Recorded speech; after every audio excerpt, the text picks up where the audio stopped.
I was real surprised after talking with Kim and Kevin when they got back from Japan that potato salad is something that's often eaten there. So I began to look for ways that we could incorporate the Japanese flavors into potato salad, and I came up with this one, which I'm simply calling Japanese potato salad.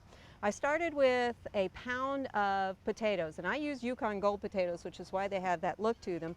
And you want to cut them in fairly small pieces so they cook fairly quickly. And then I'm simply going to put them through the ricer, which is how they got that effect, and I'm going to demonstrate how that ricer works here so that you all understand. It's simply a small tool with a lot of holes in the bottom there, and we use this push down on it a lot like a garlic press would be, for those of you familiar with how that works.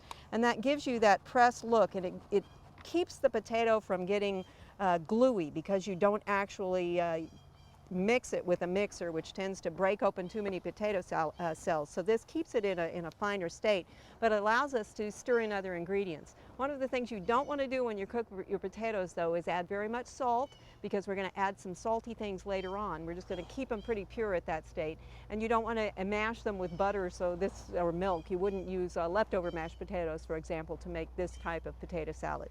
So once we get those done, the next step, and make sure those are cool, we want to get our cucumbers ready. I've got a cup of very thinly sliced cucumbers, and they've been soaked with salt and rinsed.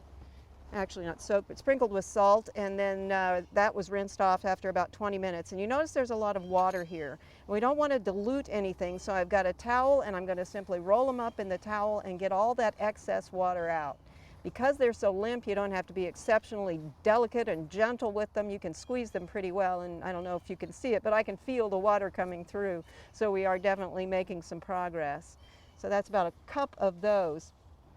So next step to preparing our salad, we can go ahead and put those in with our potatoes and just try and spread them out. We want to not to break up too much, and they can be a little bit harder to stir in because we're working so diligently not to break anything. So we'll get all of our cucumbers in there. The next thing I have is a half a cup of thinly sliced carrots, and I did all the slicing for the carrots, the onions, and the cucumbers on a mandolins because I wanted them very even and I didn't want a lot of flaking.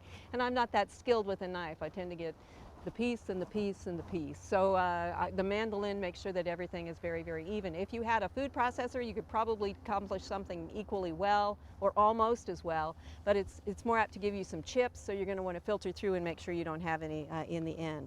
We have carrots. These have been cooked for just about 3 minutes. In order to soften them just a little bit. It's not enough to actually do the cooking, but it's enough to tenderize them a little bit.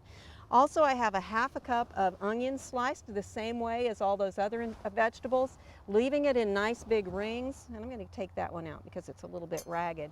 And then breaking it up a little bit because we don't want to provide anybody with a big clump of vegetable. Next thing I'm going to add is 1 apple. Now, in Japan, you'd use what's in season, so that's what you would use in America as well. Whatever type of potato is in season, whatever type of apple is in season. The carrots are going to be in season most of the time, but these are vegetables that come in season together quite well.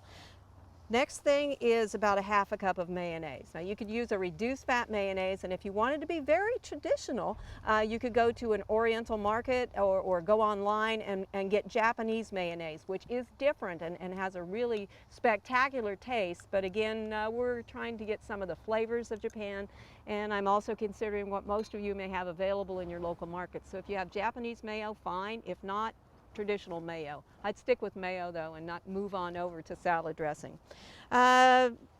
Looks like we have about everything I want in there, so we're going to stir these together, and this is going to cause that potato to mash up a little bit more. But this type of salad tends to have a lot of mayonnaise on it as opposed to some of our traditional ones, but it's very, very pretty. You can still see those lovely greens. We've added all the salt through our cucumber in this case, so you can taste it at this point and determine how much, if you need any more at all. I am going to add a little bit of pepper, however, and this again would be to taste. I'm adding about between 1/4 and 1/2 teaspoon. Again, stir it together. Put it in the refrigerator and let those flavors, give them 30 minutes to an hour to blend together, just like you do with an American potato salad, so that that really gets a chance to absorb into the potato itself.